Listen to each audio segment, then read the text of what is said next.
Para todos, yo soy la doctora Florencia Jiménez.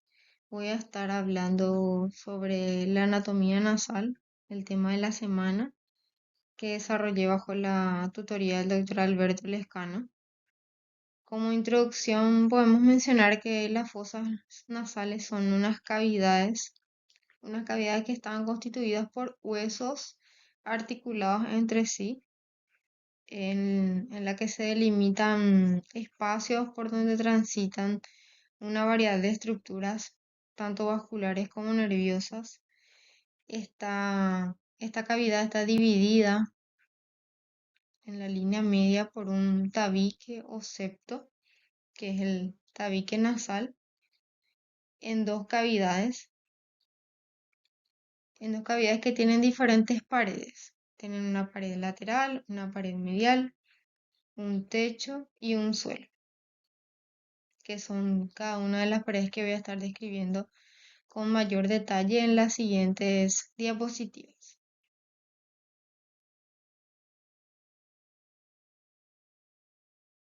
Para dar inicio a lo que es la anatomía nasal, resulta importante mencionar en primer lugar a la pirámide nasal.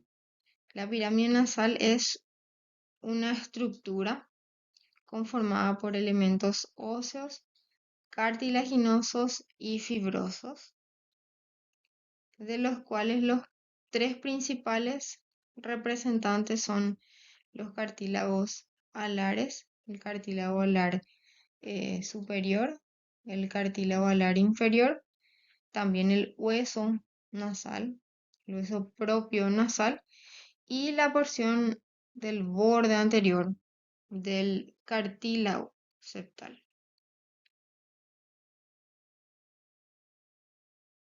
Como mencionamos, en primer lugar tenemos al hueso nasal, que en realidad es una formación ósea de estructura cuadrilátera, de forma cuadrilátera, que se articula con los diferentes huesos, como por ejemplo el hueso maxilar en su apófisis frontal, también se articula con el hueso frontal en el borde nasal y también en la espina nasal.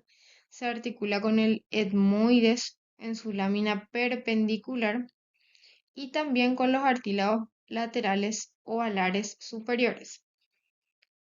En segundo lugar tenemos al cartílago lateral superior o alar superior, que se articula con los huesos nasales a quienes rebasa sus últimos 6 milímetros a nivel del borde inferior. Esto es algo resaltante a tener en cuenta, sobre todo durante el acto quirúrgico, de respetar esa interposición en las estructuras, porque si no fuera respetado, se pueden producir colapsos valvulares o bien deformidades a nivel de la pirámide nasal. Se articula también con el cartílago septal, con el borde caudal a nivel del septo, con el piso de la fosa nasal y con el cornete inferior.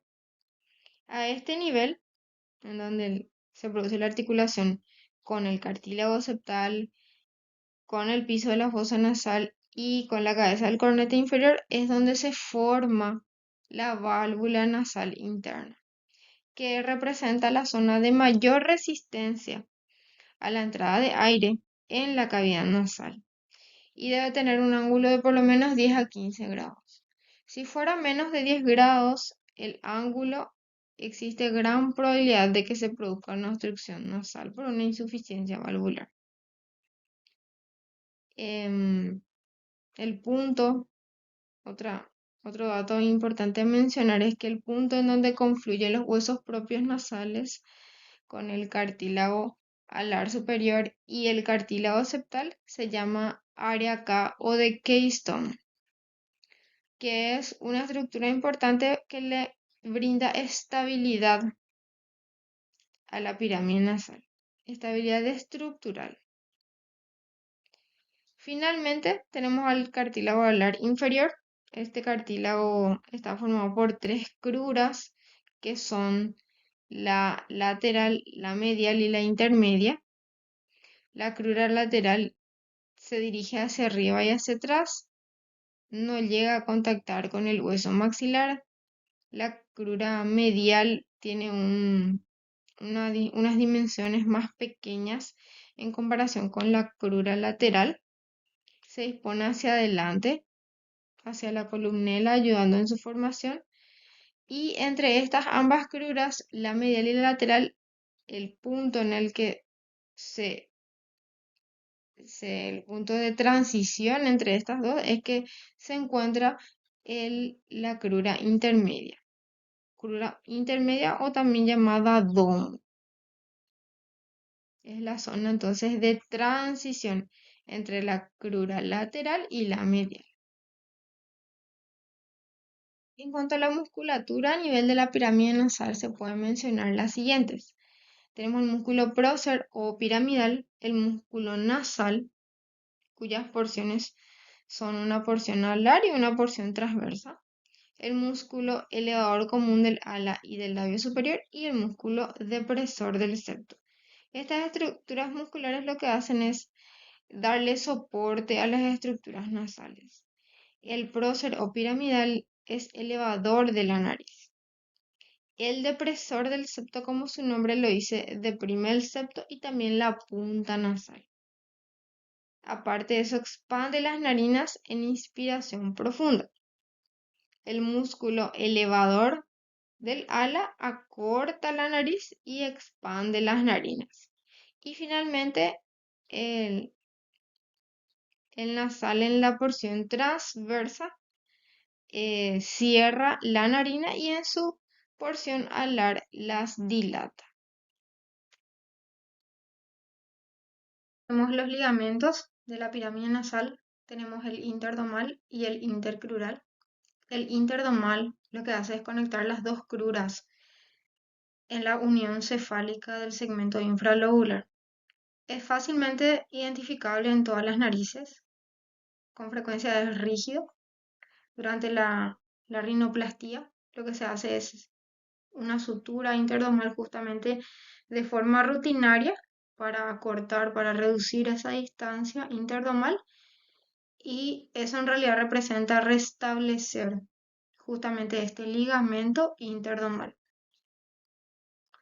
Después tenemos el ligamento intercrural que conecta el borde cefálico de todos los cartílagos alares, incluyendo las cruras laterales y las cruras mediales. Pasa justo por encima de la mucosa, lo que hace es unir los cartílagos alares, actúa como un ligamento suspensorio, pasa justo por encima del ángulo septal anterior.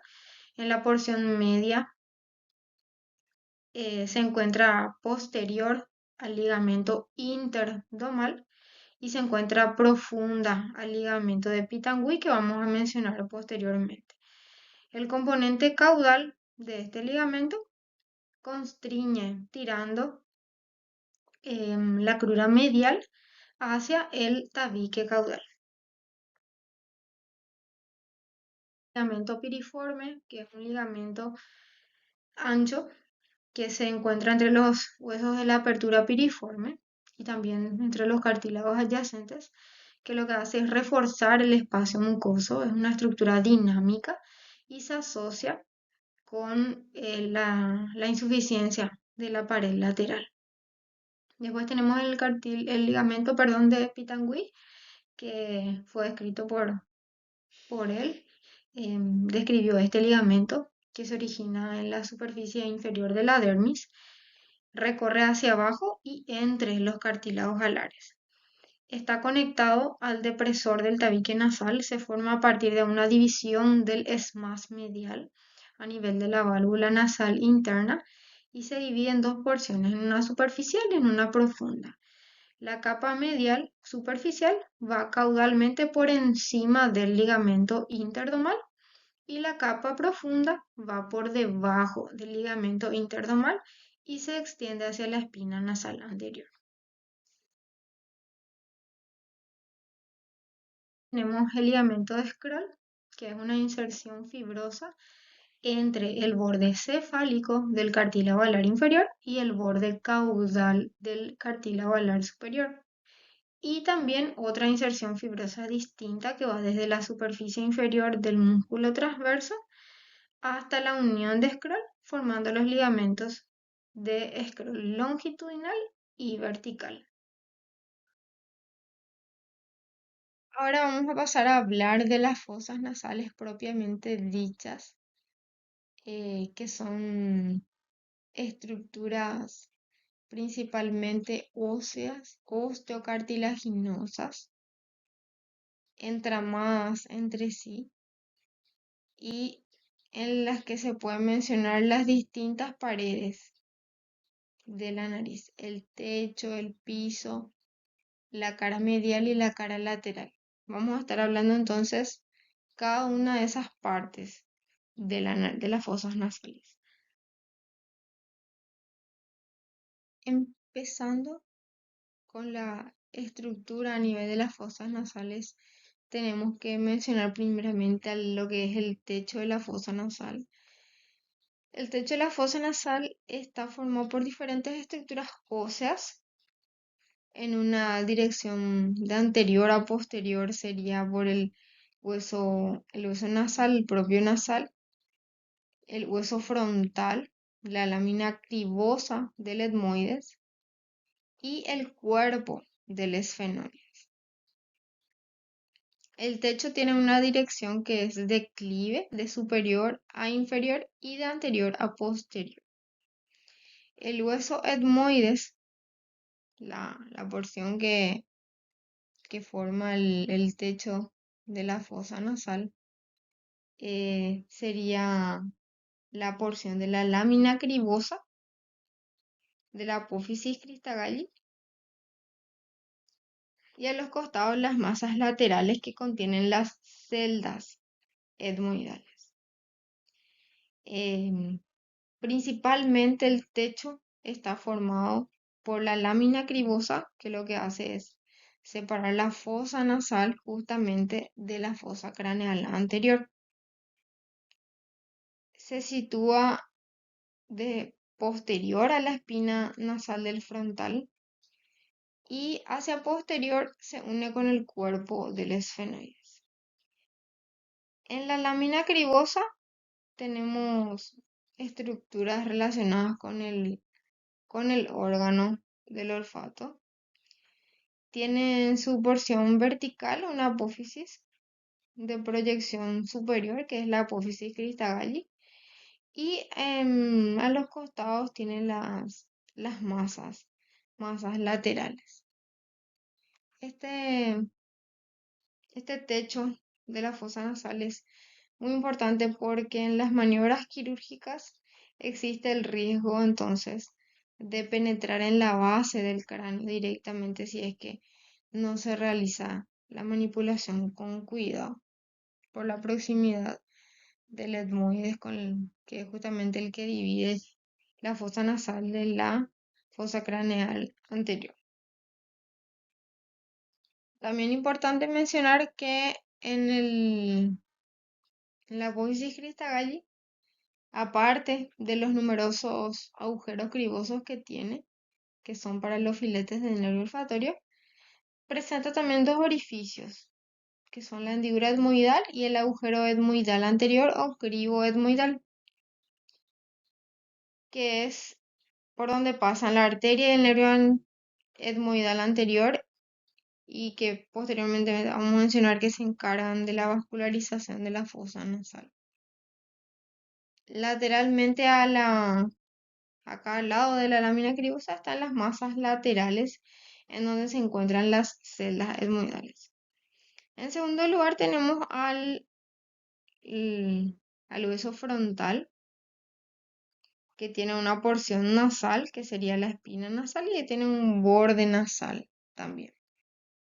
Se articula con los huesos nasales, se articula con la lámina perpendicular del etmoides, también con el maxilar, em, La escotadura etmoidal es en donde se encuentra la lámina cribosa, o sea, o sea, entre el hueso frontal se encuentra la escotadura etmoidal, que es en la porción en donde se articula con el etmoides, específicamente con la lámina cribosa del etmoides. Es la que le alberga allí a, a la lámina cribosa.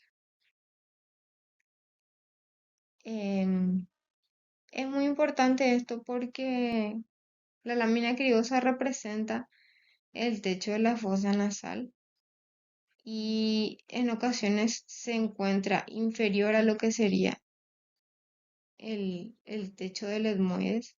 Eso tiene una repercusión importante a nivel de lo que es el acto quirúrgico.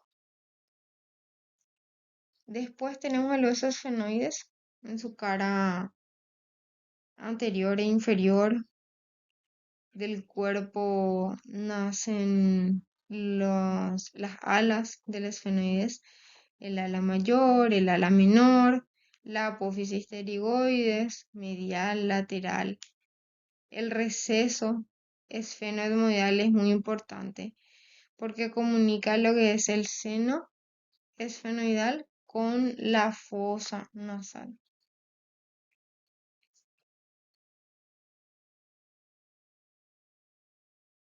Respecto al piso de las fosas nasales, está formada por dos láminas de dos huesos, que son el hueso maxilar y el hueso palatino, que se articulan entre sí en la línea media y forman así el paladar duro y el suelo de la fosa nasal. Por dentro de la fosa nasal, la unión de estas dos láminas configura una cresta ósea, que lo que hace la cresta es albergar al cartílago septal en la parte de adelante y al vómer en la parte de atrás. En el tercio anterior, esta cresta ósea, se eleva formando lo que sería la espina nasal anterior.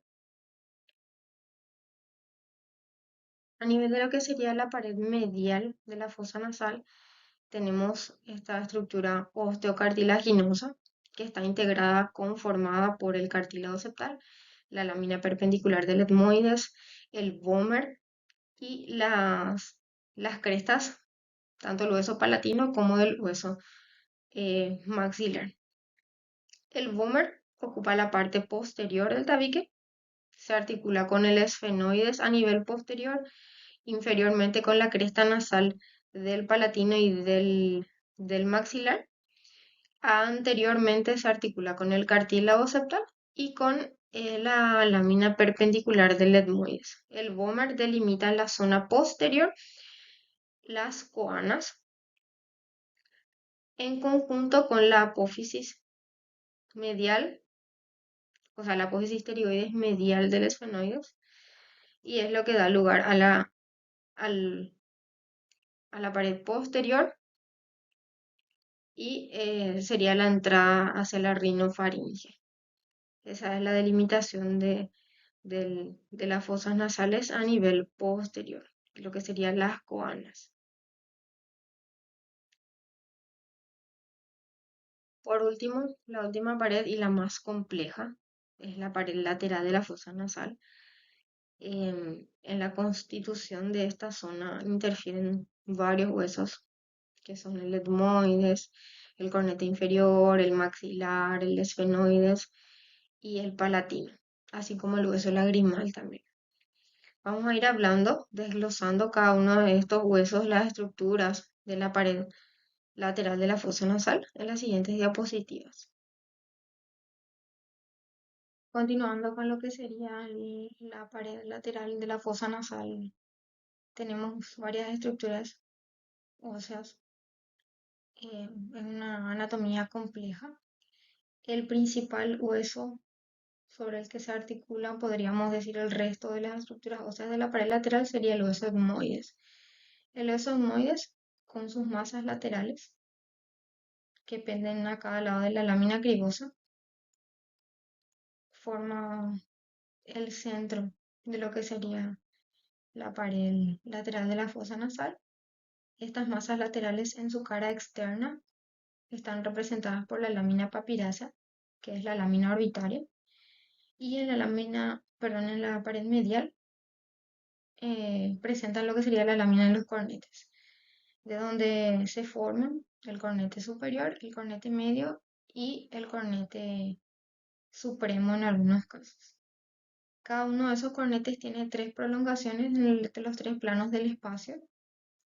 En este punto es importante mencionar que la lámina basal del cornete medio, un punto importante es que ella representa la división del etmoides en anterior y en posterior. El cornete superior se articula con el borde superior del cornete medio y en la cara medial también con el laberinto etmoidal. Cada uno de estos cornetes tiene su meato correspondiente. En el meato medio, si nos introducimos, se puede ver una sutura, que es la sutura lacrimonasal, que es una referencia anatómica importante en el caso de las cirugías de la vía lagrimal. Otro punto importante que podemos notar al introducirnos en el meato medio es la apófisis unciforme, que es un hueso delgado que tiene una forma de hoz con orientación sagital, que presenta una porción vertical anterior y una porción horizontal posterior e inferior. En relación con la apófisis unciforme se encuentra el orificio natural del seno maxilar, el orificio de drenaje, que se encuentra posterior y lateral al ángulo anteroinferior de la apófisis unciforme. Esta apófisis unciforme presenta inserciones variables. Podría insertarse en la lámina papirácea, podría insertarse en el cornete medio o podría insertarse directamente en la base del cráneo, en la lámina vertical de la lámina cribosa, o bien tener una combinación de todas ellas. El tipo de inserción que presenta esta apófisis unciforme depende en mayor o menor medida de la presencia y de la neumatización de la celdilla de Agernacy. ¿Qué es la celdilla de Agernacy? Es la, la celda anterior etmoidal que se visualiza como una prominencia por delante del cornete medio. Es la celdilla etmoidal más anterior. Esa es la Agernacy. Entonces la presencia y la neumatización de esta celdilla de Agernacy es lo que determina finalmente en dónde se inserta la apófisis unciforme. Por detrás de esta apófisis unciforme, otro punto importante de reparo que tenemos que tener en cuenta es la bulla etmoidal. ¿Qué es la bulla etmoidal? Es la celdilla etmoidal más constante del etmoides anterior y es una prominencia neumatizada con formas variables, pero habitualmente es semiesférica. Lateralmente esta celdilla etmoidal se articula con la lámina papirácea y en la pared posterior generalmente constituye la lámina basal del cornete medio. Esa es la bulla etmoidal. Otra variante anatómica importante por mencionar es la celda de Haller, que es una celda infraorbitaria. Representa la neumatización de una celdilla etmoidal anterior en el interior del seno maxilar.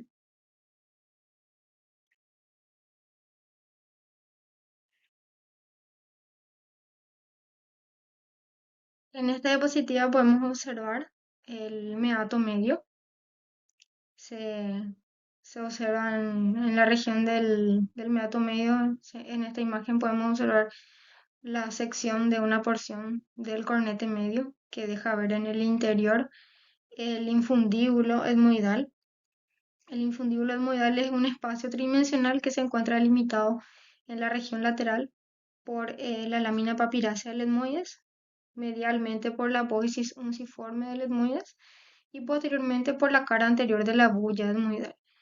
El hiato semilunar es la entrada a este infundíbulo etmoidal y en él se encuentran los orificios de drenaje de las celdillas etmoidales anteriores.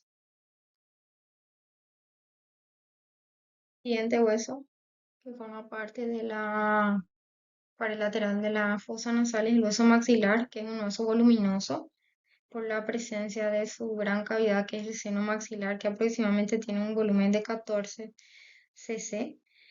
En la parte más anterior del hueso maxilar tenemos lo que sería la apófisis ascendente, que es la apófisis frontal, que se articula con el borde nasal del hueso frontal. Se articula también con el hueso lagrimal en el borde posterior, con el cornete medio y con el cornete inferior.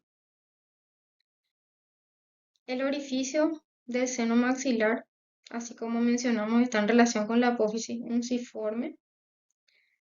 Es un orificio elíptico que se sitúa en el tercio posterior del infundíbulo etmoidal en relación con el ángulo anteroinferior de la apófisis unciforme, como mencionamos anteriormente, pero también en un alto porcentaje de casos, de aproximadamente 50%, se pueden observar también orificios accesorios en las zonas de las fontanelas, que son orificios individuales.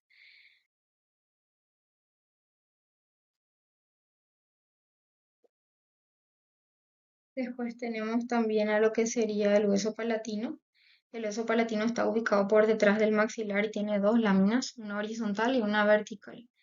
Las láminas verticales poseen dos apófisis, una apófisis orbitaria y una apófisis esfenoidal. La apófisis orbitaria forma el piso o sea, el piso de la órbita, y la porción esfenoidal se articula con el cuerpo del esfenoides, con quien forma el agujero esfenopalatino, que es donde posteriormente entra, o sea, ingresa a la fosa nasal la arteria esfenopalatina y se divide en sus ramas, que son la arteria septal posterior y la arteria nasal posterolateral.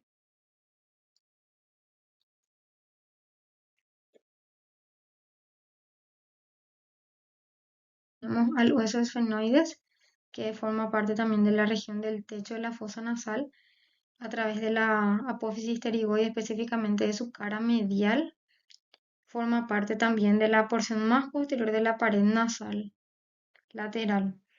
Y esa cara medial de la apófisis pterigoides, en conjunto con la lámina perpendicular del hueso palatino, el borde posterior también del maxilar, el hueso maxilar, forma lo que sería la fosa pterigo-palatina. Esta fosa es un espacio tridimensional, tiene una forma de pirámide invertida, está limitada anteriormente por la superficie superomedial de la pared posterior del hueso maxilar. La base sería la apófisis pterigoides en la porción posterior, la superficie lateral, la lámina perpendicular del palatino y la fisura pterigomaxilar lateralmente. Superiormente se localiza el cuerpo y el ala mayor del esfenoides, e inferiormente tenemos la apófisis piramidal del palatino. En la base de la pterigoides tenemos varios orificios: el canal pterigoideo, que da paso a la arteria y el nervio pterigoideo, y un orificio también externo, que es el agujero redondo mayor, que es por donde emerge del cráneo la segunda rama del nervio trigémino, con la arteria del agujero redondo hasta que alcanza la fosa pterigopalatina. O sea que este es un espacio tridimensional que lo que hace es albergar estructuras vasculares y nerviosas. Tenemos los dos últimos huesos que conforman la pared lateral de la fosa nasal. Uno de ellos es el hueso lagrimal, que es una lámina cuadrilátera que está dividida en dos regiones por la cresta lagrimal posterior.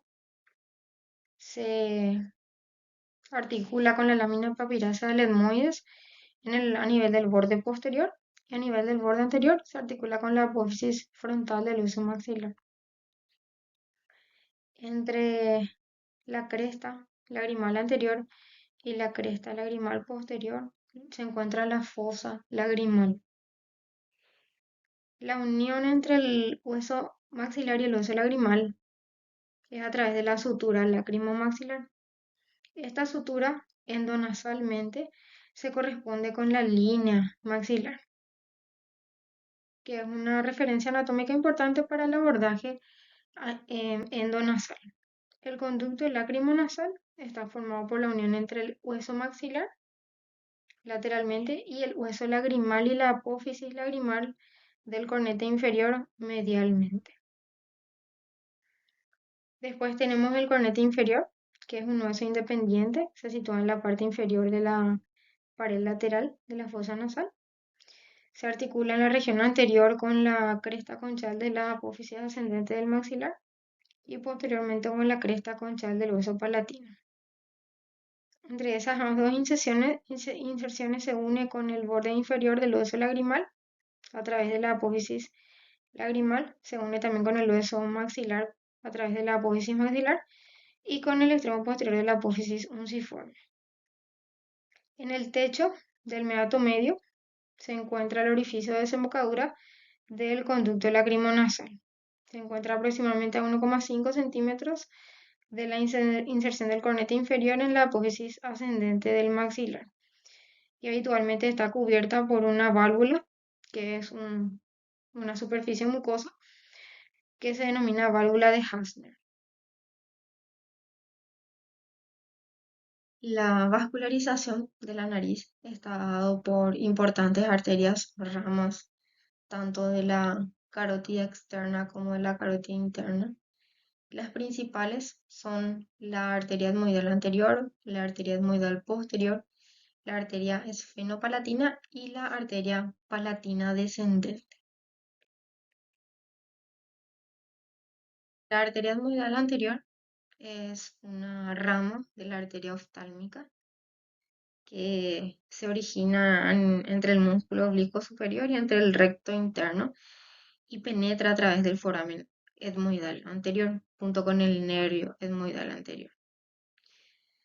Se dirige hacia atrás, o en realidad hacia adelante, perdón, de atrás hacia adelante y penetra en la lámina cribosa en donde da ramas para las meninges y finaliza terminando en dos ramas externas para la región supraturbinal, para la región preturbinal, para las celdas etmoidales anteriores, el seno frontal y también da ramas internas para lo que sería la porción del tabique y de la región olfatoria. La arteria etmoidal posterior tiene un origen similar al de la etmoidal anterior y también se introduce junto con el nervio por un foramen y el conducto etmoidal posterior. Esta arteria, la etmoidal posterior, da ramas para lo que sería la región postero-superior del tabique, para la región lateral de las fosas nasales. Se menciona que en un cierto porcentaje existe una arteria etmoidal intermedia dentro del trayecto de estas arterias. La arteria esfenopalatina es una arteria que es la rama terminal de la maxilar interna, rama de la carótida externa. Se origina a nivel de la fosa pterigopalatina y penetra las fosas nasales a través del agujero esfenopalatino. El agujero esfenopalatino se delimita por la apófisis orbitaria y esfenoidal del hueso palatino. En ciertas ocasiones, la arteria se divide ya en sus ramas terminales antes de cruzar el foramen. Esas ramas terminales son la arteria nasopalatina o rama interna, que aporta la arteria del cornete superior, va por el borde antero-inferior del cuerpo esfenoidal y llega hasta el tabique, y da ramas para la región antero-superior e inferior del septo. Y se anastomosa con ramas de la arteria palatina para, para la vascularización de lo que sería el septo. Esa sería la rama interna.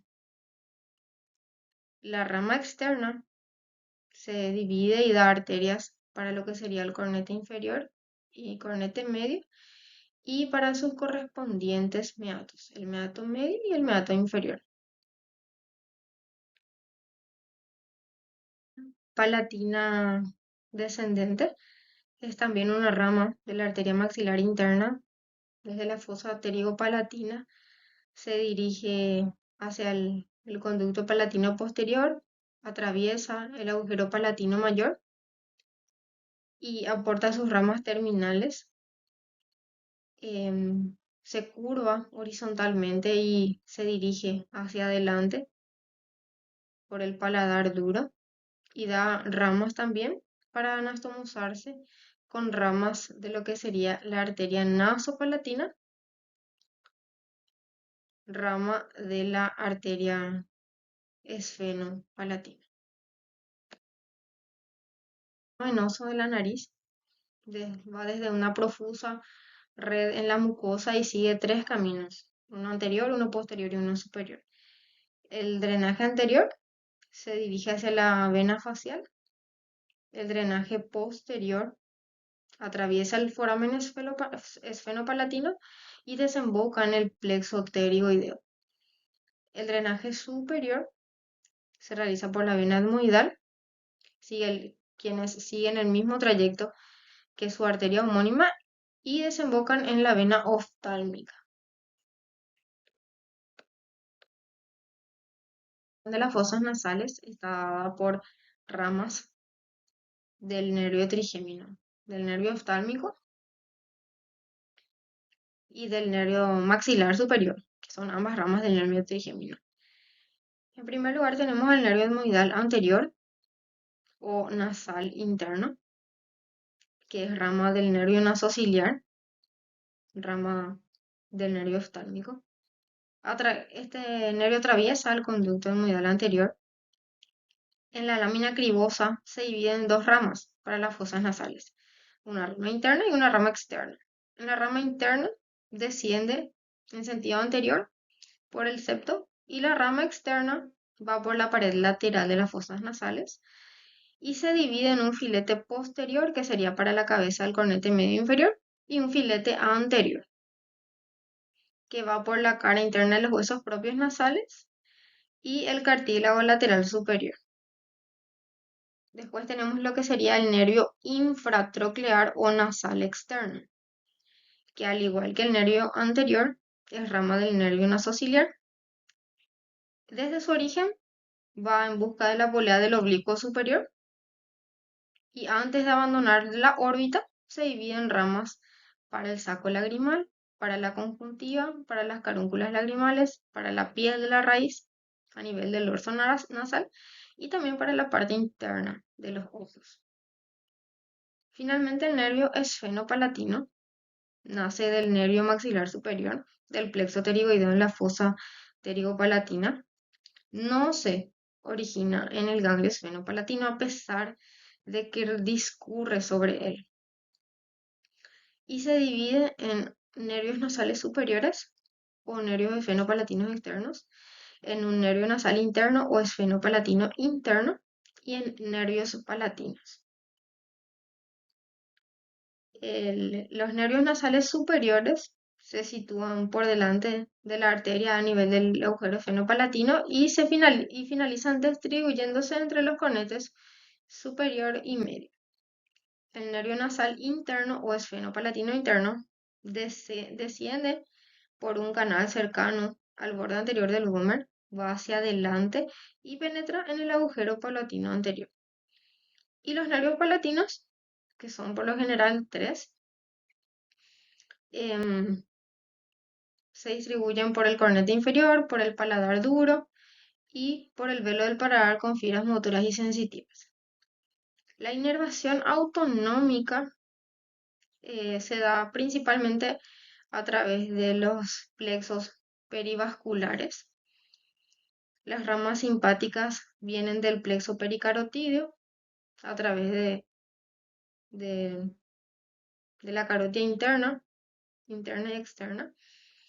Y la inervación parasimpática proviene del nervio del canal pterigoideo, del nervio palatino, que se constituye por la conexión del nervio petroso superficial mayor y el nervio petroso profundo mayor, ¿verdad?